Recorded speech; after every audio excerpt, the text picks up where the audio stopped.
Hey friends, my name is Veerang Solanki और मैं मेरे यूट्यूब चैनल में आप सबका स्वागत करता हूं। फ्रेंड्स, हमने लास्ट लेक्चर में एक चैप्टर की शुरुआत की थी जिसका नाम था लीनियर कोरिलेशन। लीनियर कोरिलेशन क्या होता है, उसका मीनिंग क्या होता है, उसको सॉल्व कैसे करते हैं, उसके सम्स कैसे करते हैं, उसके बारे में हमने थोड़ा बेसिक नॉलेज लिया था और काफ़ी 2-3 सम्स हमने एक्सप्लेन भी किए थे। अब वही लीनियर कोरिलेशन में या तो फिर लीनियर कोरिलेशन फाइंड आउट करने वाली फर्स्ट मेथड जिसका नाम था Karl Pearson product movement method, उस मेथड में जो 3 फॉर्मूलाज थे उसमें से थर्ड फॉर्मूला से सम कैसे करेंगे, उसको सॉल्व कैसे करेंगे, उसके बारे में स्टडी करेंगे। चलिए तो शुरू करते हैं। हमारे पास यहाँ पर 2 टाइप्स के वेरिएबल्स हैं। फर्स्ट है टेम्परेचर और सेकंड है डिमांड फॉर हीटर्स। मतलब किसी शहर का टेम्परेचर और उस शहर में हीटर्स की डिमांड के बारे में जो डेटा मिला था वो हमने यहाँ पर लिखा है और हमको बोला गया है कि इस डेटा के ऊपर से आप इन दोनों के बीच का, मतलब इन दोनों वेरिएबल के बीच का कोरिलेशन कोएफिशिएंट फाइंड आउट करके दो।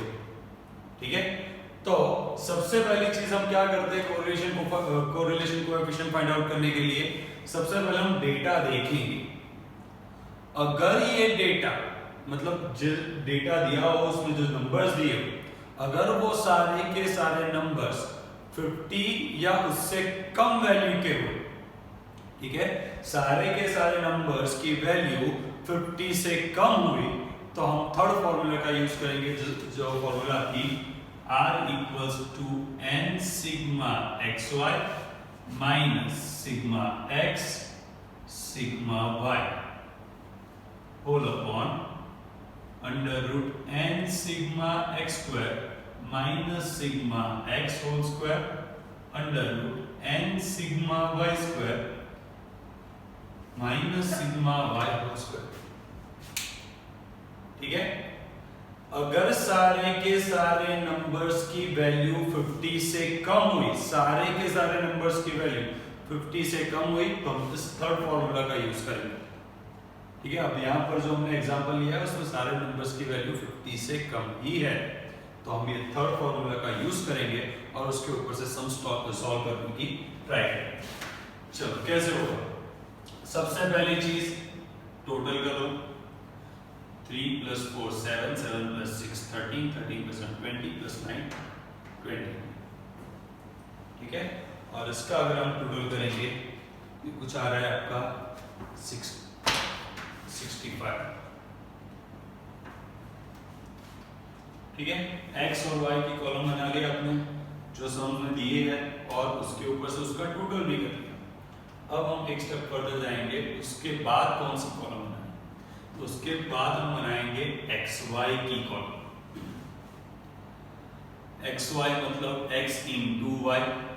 चलो 3 × 16 48 हम कैलसी पे करेंगे क्योंकि हमको सबका टोटल भी करना है तो हमारे मतलब 2 बार हमको टोटल ना करना पड़े तो फिर जल्दी से सम हो सके उसके लिए हम कैलसी का यूज करेंगे और जीटी बटन का यूज करेंगे। चलो कैसे? 3 × 16 करो, क्या आएगा? 48, लिख दिया 48। 4 × 15 करो, क्या आएगा? 60, लिख दिया 60। बीच में और कोई बटन प्रेस नहीं करना। 6 × 14 क्या आएगा? 84। 7 × 11 77। 9 × 9 = 81। जब सारे नंबर्स लिख लो आप तुरंत जीडी प्रेस कर लो, क्या आएगा उसका टोटल? 350। ठीक है, फिर उसके बाद कॉलम बनाएंगे हम x स्क्वायर की। x स्क्वायर मतलब x का स्क्वायर 3 का स्क्वायर। नहीं अभी तो मोरल कर सकते तो फटाफट लिख देंगे 4 4 जा 16, 6 6 जा 36, 7 7 जा 49,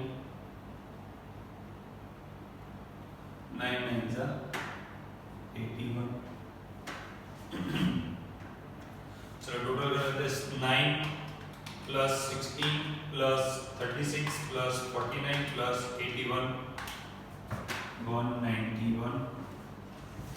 और उसके बाद कॉलम बनाएंगे हम y स्क्वायर की। 16 स्क्वायर 256, 15 का स्क्वायर 225। देखो स्क्वायर करने के लिए भी शॉर्टकट है, ठीक है। अगर मान लो 16 का स्क्वायर करना है तो आप लोग क्या करोगे, 16 × 16 इक्वल्स टू 256। नहीं, ऐसा नहीं करना है। 16 × इक्वल्स टू करोगे तो ऑटोमेटिकली उसका स्क्वायर हो जाएगा। आपको वापस 16 × 16 इक्वल्स टू करने की जरूरत नहीं है। 256 आया, फिर हम लिखेंगे 15 × equals to 225, 14 × equals to 196, 11 × equals to 121, 9 × equals to 81।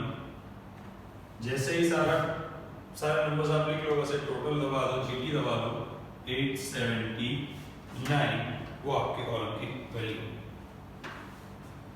ठीक है। चलो ये कॉलम बना ली। आपने देखा होगा बाकी जो सम्स के जो दूसरे फॉर्मूलास थे उसमें तो हमको 4 या 5 कॉलम एक्स्ट्रा बनानी पड़ती है। यहाँ पर एक्स वाई तो दिया है, आपको सिर्फ 3 कॉलम एक्स्ट्रा बनानी है, एक्स वाई, एक्स स्क्वायर और वाई स्क्वायर, ठीक है। अब सिर्फ फॉर्मूला में वैल्यू पुट ऑन करनी है हमको। n कितना आया था हमारा, 1 2 3 4 5। सिग्मा एक्स वाई मतलब एक्स वाई का टोटल 350 माइनस सिग्मा एक्स मतलब एक्स का टोटल 29, सिग्मा वाई मतलब वाई का total 65।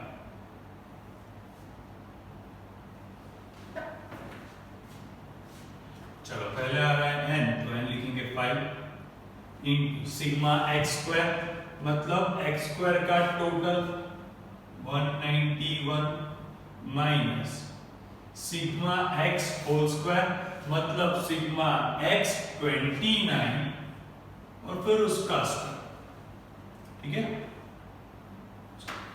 n 5 sigma y square तो वाई स्क्वायर का total 879 minus sigma y whole square y का टोटल 65 और उसका स्क्वायर, ठीक है।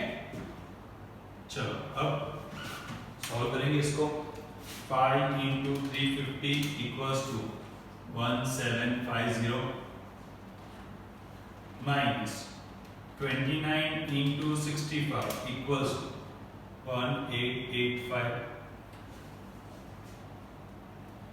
divided by 5 × 191 equals to 955 minus 29 × 29, that is 29 square, 841. 5 × 879 equals to 4395 minus 65 का square 4225. चलो 1750 minus 1885 equals to minus 135. 955 minus 841 equals to 114. 4395 minus 4225 equals to 170. 135 divide by, चलो normally आप लोग क्या करते हो, पहले इसका रूट निकालोगे फिर इसका रूट निकालोगे फिर दोनों का मल्टीप्लिकेशन करोगे, ऐसा मत करना। इससे डेसिमल्स के बाद वाली जो वैल्यू होगी उसमें थोड़ा चेंजेस आ सकता है, इसलिए हम क्या करेंगे, पहले ये जो रूट में है 114 और 170 उसका ही मल्टीप्लिकेशन कर लेंगे। 114 × 170 इक्वल्स टू 19380, ठीक है। फिर उसका रूट निकालो 19380, फिर उसका रूट आएगा कुछ 139.21। चलो minus 135 divide by 139.21 to 0.97 minus 0.97, ठीक है। ये आपका आंसर हुआ। आप सोचोगे सर माइनस में आया आता है, सम माइनस में आंसर आता है, उसके बारे में हम एक मैं और एक वीडियो बनाऊंगा जिसमें आपको एक्सप्लेन करूंगा कि जो आपकी आर की value I -0.87, what does it mean, वो क्या रिप्रेजेंट करती है, उसका मतलब क्या है, उसके बारे में मैं छोटा सा वीडियो बताऊंगा और आपको समझाऊंगा कि वो होता क्या है और उसके लिए स्टेटमेंट कैसे लिखते हैं। जैसे मैंने आगे भी आपको बताया होगा कि आंसर्स नीचे जो आपके सम्स होंगे उसके नीचे आंसर्स में स्टेटमेंट लिखा होगा, वो स्टेटमेंट कैसा लिखते हैं वो हम सबसे आखिर में देखेंगे। जब सारी फॉर्मूलाज हो जाएगी, सब चीज़ें कंप्लीट हो जाएगी, तब थियरी के बारे में जब मैं एक वीडियो बनाऊंगा उसमें मैं आपको एक्सप्लेन करूंगा। ठीक है, ये सबसे इजी मेथड है। कब यूज करनी है, जब सारे नंबर्स 50 या 50 से कम, तभी ये मेथड यूज करनी है। वरना कोई भी जगह आप यूज करोगे चलेगा, लेकिन उससे जो मल्टीप्लिकेशन होगा, उसका जो स्क्वायर होगा, वो बड़े नंबर्स में आएगा, टोटल भी बड़े बड़े होंगे और फिर डिवीजन करने में आपको प्रॉब्लम होगा। ठीक है, तो आई होप आपको समझ में आया होगा। बहुत ही इजी मेथड है, आपको ये सम करना है, घर से रिपीट करना है और मैं जो आपको होमवर्क दूंगा वो भी आप करेंगे। ठीक है, चलो अभी मिलते हैं नेक्स्ट लेक्चर में। आगे सेकंड